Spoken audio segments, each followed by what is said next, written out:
आज हम लोग इस वीडियो में फिजिक्स यानी भौतिक विज्ञान के चौथे नंबर चैप्टर को पढ़ेंगे, जिसका नाम है विद्युत धारा, जिसको अंग्रेजी में इलेक्ट्रिसिटी भी बोलते हैं, जो कि आपके परीक्षा के लिए काफ़ी महत्वपूर्ण चैप्टर है। इस चैप्टर से बहुत सारे प्रश्न ऑब्जेक्टिव और सब्जेक्टिव क्वेश्चन में पूछे जाते हैं। लेकिन बहुत सारे स्टूडेंट के मन में ख्याल आ रहा होगा कि इसके पहले का 3 चैप्टर कहाँ है। तो जिनको नहीं पता है कि इसके पहले का 3 चैप्टर, जिसमें पहला चैप्टर प्रकाश का प्रवर्तन है, दूसरा चैप्टर प्रकाश का अपवर्तन है और तीसरा चैप्टर मानव नेत्र एवं रंग बिरंगा संसार है। तो यह तीनों चैप्टर ऑलरेडी हम पीछे के वीडियो में कंप्लीट करा चुके हैं। तो जिनको नहीं पता है कि यह तीनों चैप्टर का वीडियो हमें कहां पर मिलेगा, आपको YouTube ओपन कर लेना है और YouTube ओपन करने के बाद ऊपर में सर्च बॉक्स में जाकर के आपको टाइप करना है टारगेट बोर्ड। जैसे ही आप लोग टारगेट बोर्ड लिख करके सर्च करिएगा, आपके सामने सबसे ऊपर में ही टारगेट बोर्ड का चैनल खुल करके आ जाएगा। आपको टारगेट बोर्ड के चैनल पे क्लिक कर देना है। उसके बाद आप लोग ऊपर में देख रहे हैं, यहाँ पर आपको दिखाई पड़ रहा होगा, यहाँ पर होम का ऑप्शन है, उसके बगल में वीडियोज का ऑप्शन है, उसके बगल में प्लेलिस्ट का ऑप्शन है। तो यदि आप लोग वीडियो पे क्लिक करिएगा तो यहाँ पर आपको लेटेस्ट वीडियो दिखाई पड़ जाएगा, जो कि अभी अभी अपलोड हुआ है, जो कि पिछला क्लास हुआ है। जैसे यहाँ पर 52 मिनट पहले एक क्लास हुआ है, आप लोग यहाँ पर देख रहे हैं। 1 दिन पहले यह क्लास हुआ है, 2 दिन पहले यह क्लास हुआ है। उसके बगल में जो प्लेलिस्ट का ऑप्शन है, यहाँ पर आप लोग जाएंगे तो यहाँ पर हर एक सब्जेक्ट का वीडियो आपको अवेलेबल है। आप लोग यहाँ से आकर के देख सकते हैं। जैसे सबसे नीचे आ गए तो यहाँ पर देख सकते हैं कि यहाँ पर लिखा हुआ है कि 10th फिजिक्स यानी कि भौतिक विज्ञान। यहाँ पर 27 वीडियो है। यहाँ पर यदि आप लोग जाते हैं, जैसे ही आप लोग यहाँ पर जा करके क्लिक करिएगा तो यहाँ पर आप लोग देख रहे हैं कि आप पहले चैप्टर का सारा वीडियो यहाँ पर अवेलेबल है। कुल 7 पार्ट में पहला चैप्टर कंप्लीट किया गया है। उसके बाद यहाँ पर आप लोग देख रहे हैं कि यहाँ से दूसरा चैप्टर स्टार्ट है और दूसरे चैप्टर में कुल 4 पार्ट में पूरा कंप्लीट हो गया है। उसके बाद देख रहे हैं यहाँ पर मानव नेत्र एवं रंग बिरंगा संसार वाला तीसरा चैप्टर है, तो यहाँ पर तीसरा चैप्टर का आपको वीडियो मिल जाएगा। उसी प्रकार से आप लोग नीचे की तरफ आते रहेंगे, आपको पूरा वीडियो मिल जाएगा। तो यहाँ से आकर के आप लोग हर एक सब्जेक्ट का वीडियो देख सकते हैं। उसी प्रकार से अगर हिंदी का देखना है तो आप लोग यहाँ पर हिंदी का देख लीजिए। अगर भूगोल का देखना है तो आप लोग नीचे देख रहे हैं कि भूगोल का है। गणित का देखना है तो यहाँ पर गणित का प्लेलिस्ट है। उसी प्रकार से हर एक सब्जेक्ट का प्लेलिस्ट बना हुआ है। अगर इतिहास का देखना है तो इतिहास का प्लेलिस्ट है। संस्कृत का देखना है तो संस्कृत का प्लेलिस्ट है। हर एक सब्जेक्ट का प्लेलिस्ट आपको यहाँ पर मिल जाएगा। बस आपको क्या करना है, वीडियोज के बगल में जो प्लेलिस्ट का ऑप्शन है, यहाँ पर प्लेलिस्ट पर आपको क्लिक करना है। तो आप सभी लोग यह तीनों चैप्टर का वीडियो अच्छे तरीके से बारीकी से देख लीजिएगा और इसमें बताए गए एक एक प्रश्न को अच्छे तरीके से समझ लीजिएगा, क्योंकि परीक्षा के दृष्टिकोण से यह तीनों चैप्टर भी काफ़ी ज़्यादा महत्वपूर्ण है। तो चलिए आज हम लोग पढ़ेंगे चौथा नंबर चैप्टर यानी कि विद्युत धारा, जो कि काफ़ी महत्वपूर्ण है।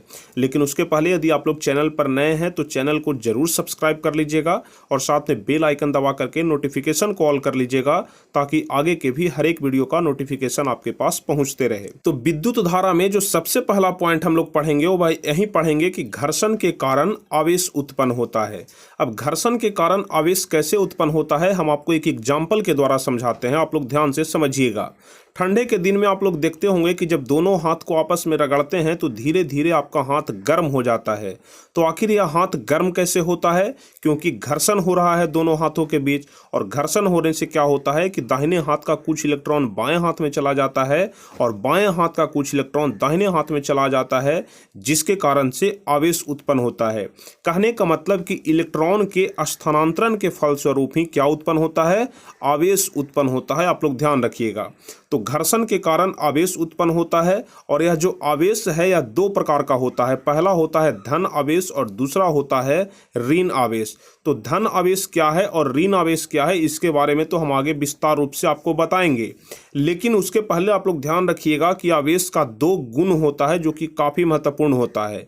आवेश के कितने गुण होते हैं? 2 गुण होते हैं, जिसमें पहला गुण हमारा कहता है कि सजातीय आवेश एक दूसरे को प्रतिकर्षण करते हैं, और जो विजातीय आवेश होता है वह आकर्षण करता है। अब सजातीय आवेश और विजातीय आवेश मतलब क्या होता है, बस आप लोग इसको समझ लीजिएगा। तो देख लीजिए, सजातीय नाम से ही पता चल रहा है कि सजातीय मतलब एक ही जात का, यानी कि चाहे तो प्लस प्लस रहे या फिर माइनस माइनस रहे। अगर प्लस प्लस कर रहे हैं तो दोनों एक ही जात का है, है, या फिर अगर माइनस माइनस कर रहे हैं तो यह भी दोनों एक ही जात का है। तो चाहे प्लस प्लस रहे या फिर माइनस माइनस रहे, अगर दोनों सजातीय है इसका मतलब कि दोनों के बीच प्रतिकर्षण होगा। लेकिन विजातीय कहने का मतलब हो जाता है कि विजातीय आवेश में आकर्षण होता है। तो विजातीय कहने का मतलब कि एक प्लस रहे और एक माइनस रहे, या फिर एक माइनस रहे और एक प्लस रहे। यानी कि जब प्लस प्लस है तो उसमें क्या होगा, प्रतिकर्षण होगा। माइनस माइनस है तो प्रतिकर्षण होगा। लेकिन जब एक प्लस और एक माइनस है तो दोनों के बीच आकर्षण होगा। तो इसी चीज को यहाँ पर बताया जा रहा है कि आवेश के दो गुण होते हैं, जिसमें पहला होता है कि सजातीय आवेश एक दूसरे को प्रतिकर्षण करते हैं और विजातीय आवेश में आकर्षण होता है। तो अच्छे तरीके से आप लोग इस बात को समझ गए होंगे। अब चलिए उसके बाद जो अगला टॉपिक है वह काफ़ी महत्वपूर्ण है आपके परीक्षा के लिए कि कूलॉम का नियम क्या होता है। तो बस आप लोग अच्छे तरीके से समझिएगा कि कूलॉम का नियम क्या होता है। बिल्कुल बारीकी से हम आपको समझाएंगे, क्योंकि यह प्रश्न जो है वह अधिकतर बार दीर्घ उत्तरीय प्रश्न में पूछ दिया जाता है, और जब भी पूछा जाता है तो 5 नंबर का पूछा जाता है। तो अगर आप लोग कूलॉम का नियम अच्छे तरीके से समझ लेते हैं तो समझिए कि 5 नंबर आपके मुट्ठी में हो जाएगा। तो चलिए कूलॉम का नियम क्या होता है पहले इसके बारे में हम आपको समझाते हैं। आकर्षण और प्रतिकर्षण मतलब तो आप लोग समझ गए कि प्रतिकर्षण मतलब होता है दूर हटना और आकर्षण मतलब होता है सटना। यानी कि प्रतिकर्षण मतलब हटना और आकर्षण मतलब सटना। तो यह जो सटना और हटना हुआ, यहीं पर एक नियम का प्रतिपादन हो गया। कैसे? तो देख लीजिए, दो आवेशों के बीच लगने वाले आकर्षण और प्रतिकर्षण बलों के बारे में, आकर्षण और प्रतिकर्षण बलों के बारे में एक नियम का प्रतिपादन हुआ। प्रतिपादन कहने का मतलब कि एक नियम का खोज हुआ, एक नियम का आविष्कार हुआ, जिसे ही हम लोग कूलॉम का नियम कहते हैं। कूलॉम का नियम आप लोग समझ गए।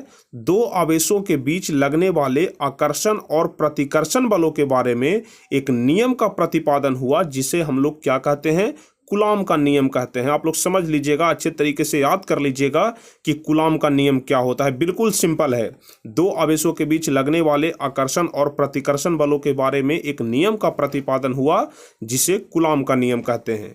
अब कूलॉम का नियम क्या कहता है, कैसे हम लोग कूलॉम के नियम को सिद्ध करेंगे, कितने तरह के कूलॉम का नियम होता है, इसको आप लोग समझिएगा। लेकिन उसके पहले आप लोग ध्यान रखिएगा कि इस प्रकार का जो सिंबल होता है इसको पढ़ा जाता है एप्सिलॉन नॉट या फिर एप्सिलॉन जीरो। ठीक है, इसके बारे में आगे इसका उपयोग आएगा, इसके बारे में आगे हम आपको बताएंगे। और एप्सिलॉन नॉट का जो वैल्यू होता है वह होता है 1/4 पाई एप्सिलॉन नॉट, और 1/4 पाई एप्सिलॉन नॉट का जो मान होता है वह होता है 9 × 10⁹ नैनोमीटर स्क्वायर पर कूलम्ब स्क्वायर। ध्यान रखिएगा, 9 × 10⁹ नैनोमीटर स्क्वायर पर कूलम्ब स्क्वायर यहाँ पर लिखा हुआ है, आप लोग ध्यान रखिएगा। तो चलिए इसका तो उपयोग बाद में आएगा, लेकिन पहले हम लोग कूलॉम के नियम को समझते हैं। यहाँ पर आप लोग ध्यान से समझिएगा, जो पहला नियम कहता है कि इसमें लगने वाला बल दो आवेशों के गुणनफल का सीधा समानुपाती होता है। पहले आप लोग समानुपाती क्या होता है और व्युत्क्रमानुपाती क्या होता है इसके बारे में समझ लीजिए। समानुपाती कहने का मतलब होता है डायरेक्टली प्रोपोर्शनल, और व्युत्क्रमानुपाती जहां भी रहे इसका मतलब आप लोग को समझना है यूनिवर्सली प्रोपोर्शनल। लेकिन डायरेक्टली और यूनिवर्सली से भी आप लोग को समझ में नहीं आया होगा। अब सिंपल भाषा में समझिए, जब समानुपाती रहे, ठीक है, जब समानुपाती रहे तो सीधा आपको वेरीज दे देना है, आपका काम खत्म हो जाएगा।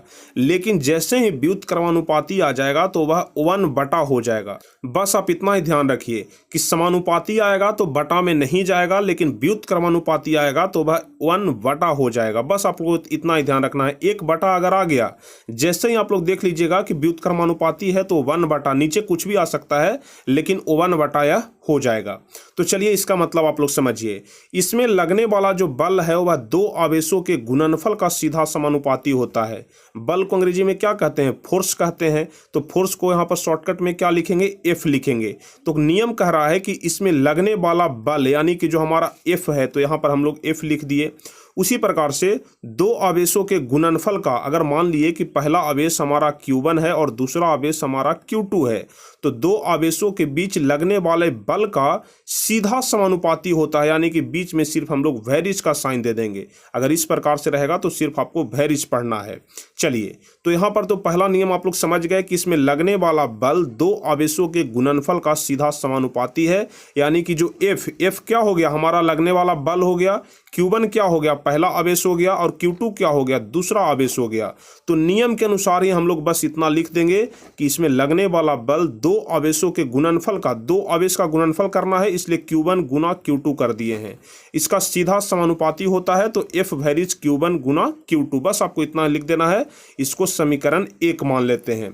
तो समीकरण 1 आप लोग यहाँ तक तो अच्छे तरीके से समझ गए होंगे कि इसमें लगने वाला बल दो आवेशों के गुणनफल का सीधा समानुपाती होता है, F वैरिज Q1 गुना Q2। इसको आप लोग ध्यान रखिएगा, यह समीकरण 1 है, इसका उपयोग आगे होगा।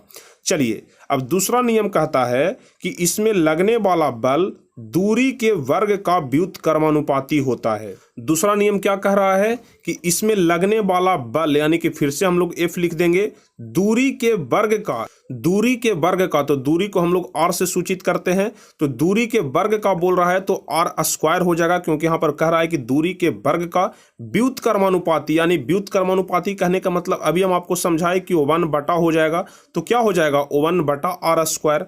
तो कुल मिलाकर के हम लोग लिखेंगे कि F वैरिज 1 बटा R स्क्वायर, और इसको हम लोग समीकरण 2 मान लेंगे। यहाँ तक तो आप लोग समझ गए होंगे।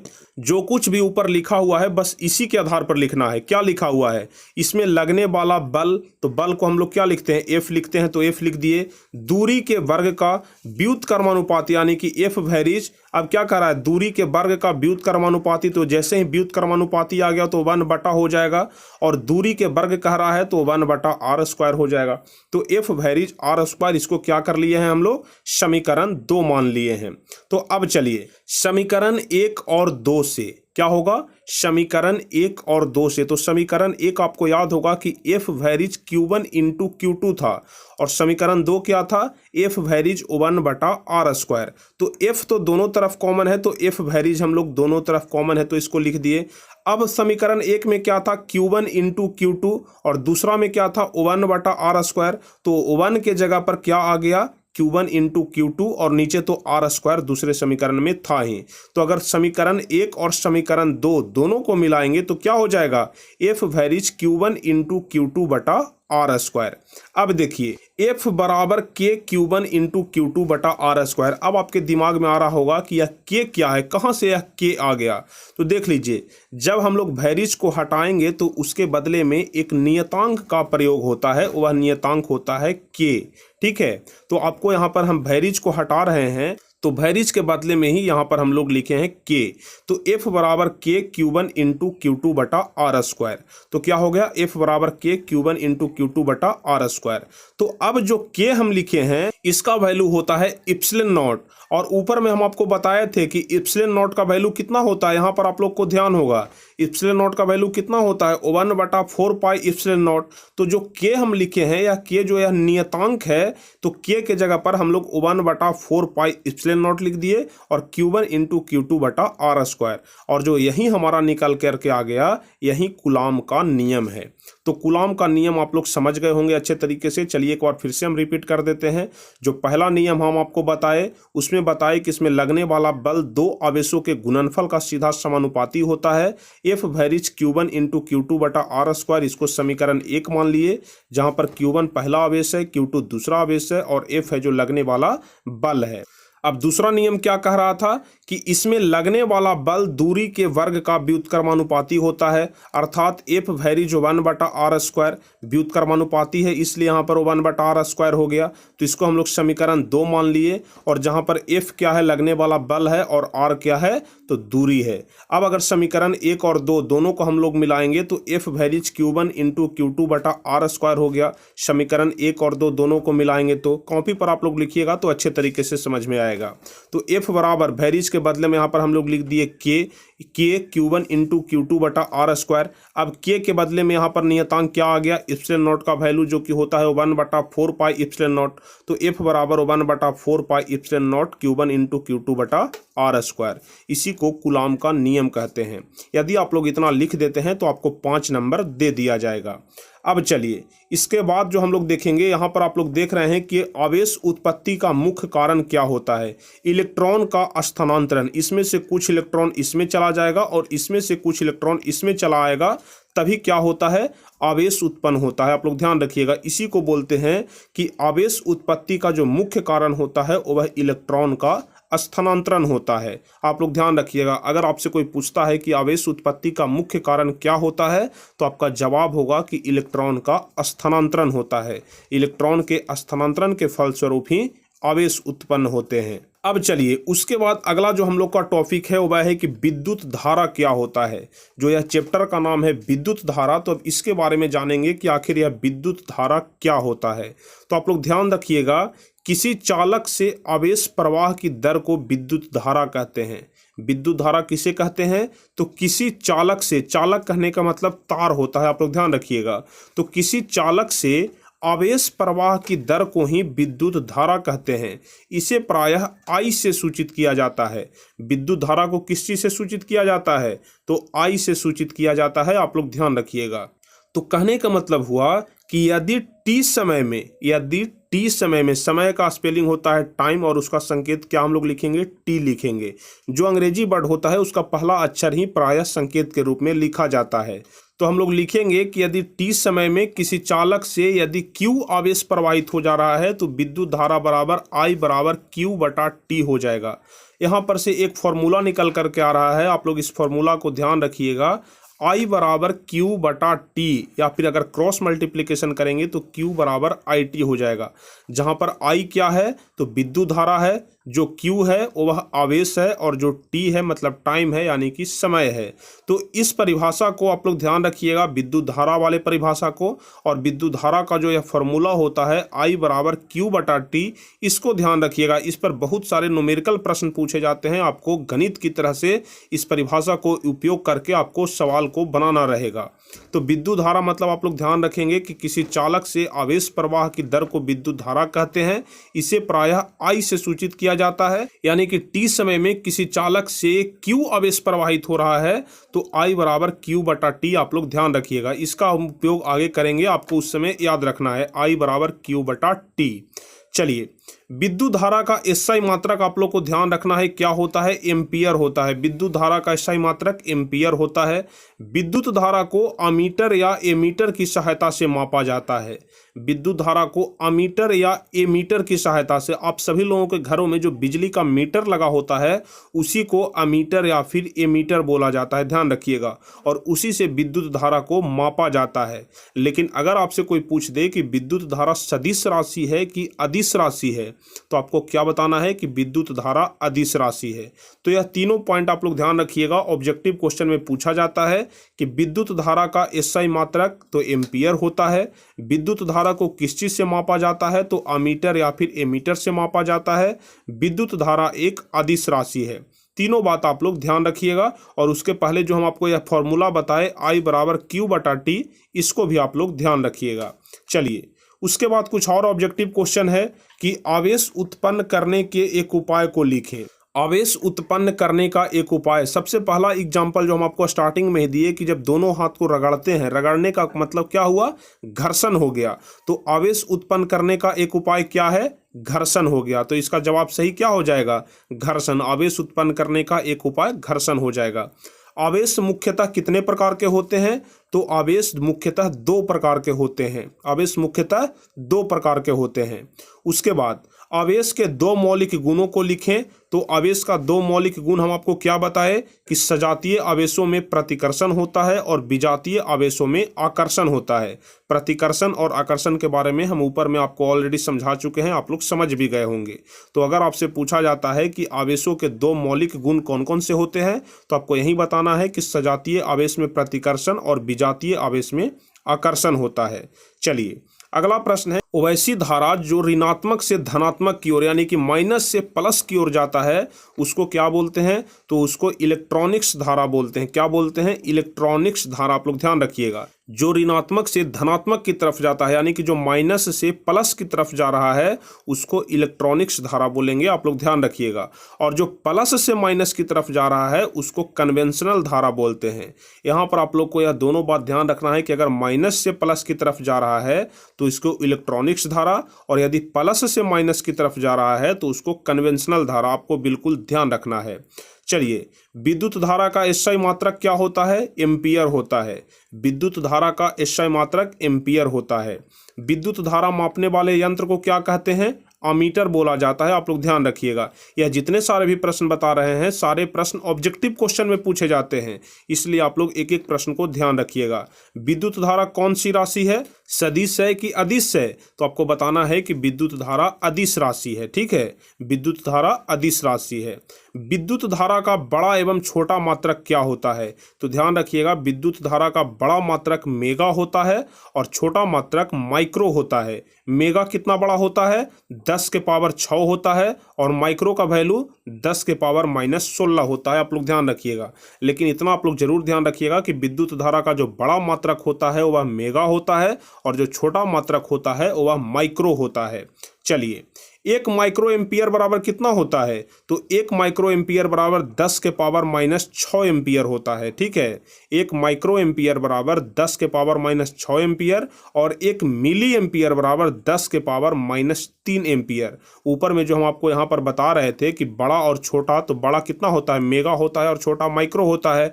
तो मेगा का वैल्यू कितना होता है? 10 के पावर 6 एम्पियर, और माइक्रो का वैल्यू होता है 10 के पावर -16 एम्पियर। तो आप लोग ध्यान रखिएगा, तो 1 माइक्रो एम्पियर बराबर 10 के पावर -6 एम्पियर, और 1 मिली एम्पियर बराबर 10 के पावर -3 एम्पियर, 1 किलो एम्पियर बराबर 10 के पावर 3 एम्पियर, और 1 मेगा एम्पियर बराबर 10 के पावर 6 एम्पियर। तो यह चारों जो वैल्यू है इसको आप लोग ध्यान रखिएगा।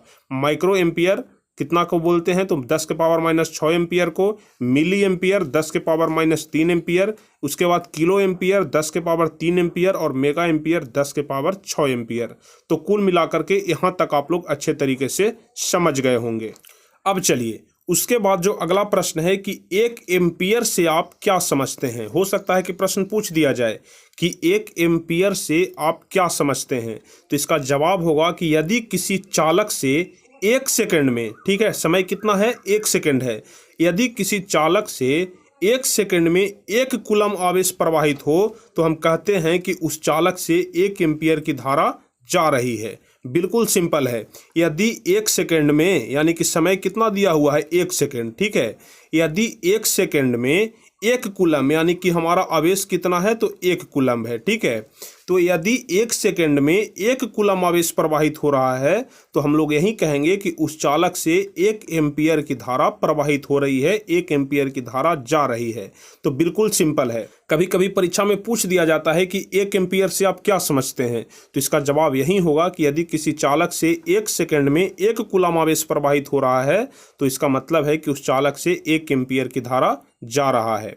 उसके बाद आवेश का एसआई मात्रक आप लोग कूलम ध्यान रखिएगा। आवेश का एसआई मात्रक क्या होता है? तो कूलम होता है। आप लोग ध्यान रखिएगा। अब चलिए, ऊपर में जो विद्युत धारा का हम आपको फॉर्मूला बताए थे I बराबर Q/T, उस पर किस प्रकार से सवाल पूछे जाते हैं आप लोग ध्यान से समझिएगा। देखिए, सवाल यही है कि किसी चालक से 2 मिनट में 10 कूलम का आवेश प्रवाहित हो रहा है तो विद्युत धारा क्या होगा। सबसे पहले विद्युत धारा को हम लोग किस चीज़ से सूचित करते हैं? तो I से सूचित करते हैं।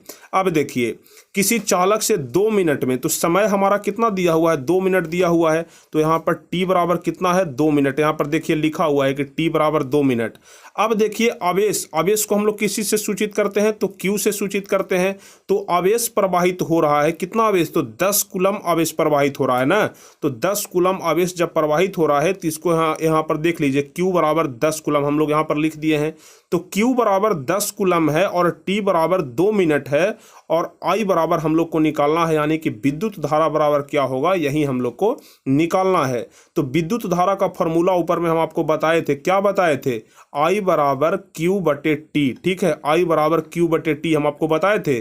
तो क्यू का वैल्यू हमारा दिया हुआ है, टी का वैल्यू हमारा दिया हुआ है, तो विद्युत धारा बराबर नहीं निकल जाएगा, आसानी से निकल जाएगा। कैसे निकल जाएगा? तो सबसे पहले जो टी बराबर हमारा 2 मिनट है, इसको सेकंड में बदलेंगे। तो चूंकि आप लोग जानते हैं कि 1 मिनट में 60 सेकंड होता है, तो 2 मिनट में कितना हो जाएगा? तो 60 गुने 2 यानी कि 120 सेकंड हो जाएगा। अब आप लोग को सूत्र याद होगा कि आई बराबर क्या होता है? आई बराबर क्यू बटे टी होता है। तो क्यू का वैल्यू हमारा कितना दिया हुआ है? क्यू का वैल्यू 10 कूलम दिया हुआ है, तो ऊपर में 10 हो जाएगा, बटा टी का वैल्यू कितना दिया हुआ है? 2 मिनट दिया हुआ है। तो 2 मिनट कहने का मतलब कितना हो गया? 120 सेकंड हो गया। तो कुल मिलाकर के 10 बटा 120 हो गया। तो यदि हम लोग 10 बटा 120 को सॉल्व करेंगे तो एक शून्य से एक शून्य खत्म हो जाएगा, यानी कि 1 बटा 12 एम्पियर आ गया। यानी कि जो हमारा विद्युत धारा का मान है वह कितना निकल करके आ गया? 1 बटा 12 एम्पियर। तो कुल मिलाकर के अगर इस प्रकार का प्रश्न आपसे पूछा जाता है कि किसी चालक से 2 मिनट में 10 कूलम का आवेश प्रवाहित होता है तो विद्युत धारा क्या होगा, तो आपको सिंपल से परिभाषा लगा देना है। कौन सा परिभाषा? विद्युत धारा I बराबर क्यू बटे टी। आप लोग को ध्यान रखना है, विद्युत धारा I बराबर क्यू बटे टी। लेकिन अगर यहां पर विद्युत धारा का भी मान दिया हुआ रहता और आपसे अगर आवेश का मान पूछ देता तो बस इसको क्रॉस मल्टीप्लीकेशन करके क्या कर देते? जैसे देख लीजिए, यहां पर I बराबर क्यू बटा टी था, I बराबर क्यू बटा टी था। लेकिन अगर क्यू निकालने के लिए बोल दे तो क्या हो जाएगा? क्यू बराबर आई टी हो जाएगा। क्यू बराबर क्या हो जाएगा? आई टी हो जाएगा। क्रॉस मल्टीप्लीकेशन करेंगे तो क्यू बराबर आई टी हो जाएगा। अब आई का वैल्यू और टी का वैल्यू पुट कर देंगे तो क्यू का वैल्यू आसानी से निकल जाएगा। तो चलिए उसी प्रकार का एक दूसरा प्रश्न है जो कि आप लोग को सॉल्व करना है। देख लीजिए इस प्रश्न को, आराम से आप लोग पढ़ लीजिए। किसी चालक से 3 मिनट में 2 एम्पियर की धारा प्रवाहित हो रही है तो उसका आवेश क्या होगा? बस आपको यहाँ पर आवेश निकालना है। अभी हम आपको बताएं कि आवेश कैसे निकलेगा। तो यह वाला जो प्रश्न है इसका जवाब आपको नीचे कमेंट में बताना है सॉल्व करके। ठीक है, यदि किसी चालक से 3 मिनट में 2 एम्पियर की धारा प्रवाहित हो रही है तो उसका आवेश क्या होगा? यहाँ पर समय हमारा 3 मिनट दिया हुआ है, विद्युत धारा का मान दिया हुआ है 2 एम्पियर, आवेश निकालना है। तो सिंपल से कौन वाला परिभाषा लगा देंगे? क्यू बराबर आई टी, क्यू बराबर आई टी लगा देंगे। बस यह वाला परिभाषा लगा करके इसको सॉल्व कर देना है। तो इसको सॉल्व करके इसका सही आंसर क्या होगा, इसका जवाब आपको नीचे कमेंट में बताना है। तो चलिए आज के लिए बस इतना ही। इसके आगे जितने सारे भी पार्ट बचे हुए हैं, जितने सारे भी प्रश्न बचे हुए हैं, सारे प्रश्न का उत्तर हम आपको अगले वीडियो में बताएंगे। तो उम्मीद करते हैं कि यहाँ तक आप लोग अच्छे तरीके से समझ गए होंगे। तो चलिए, अगर आपको वीडियो अच्छा लगा हो तो वीडियो को लाइक कर दीजिए, अपने दोस्तों के बीच शेयर भी कर दीजिए। और जो भी स्टूडेंट इस चैनल पर नए हैं, पहली बार हमारे साथ जुड़ रहे थे, पहली बार यह वीडियो देख रहे थे, तो फटाफट से चैनल को सब्सक्राइब कर दीजिए ताकि आगे के हर एक वीडियो का नोटिफिकेशन आपको मिल सके। तो चलिए फिर मिलेंगे हम आपसे अगले वीडियो में कुछ इसी प्रकार के महत्वपूर्ण वीडियो के साथ, हेल्पफुल वीडियो के साथ। तब तक के लिए जय हिंद, धन्यवाद।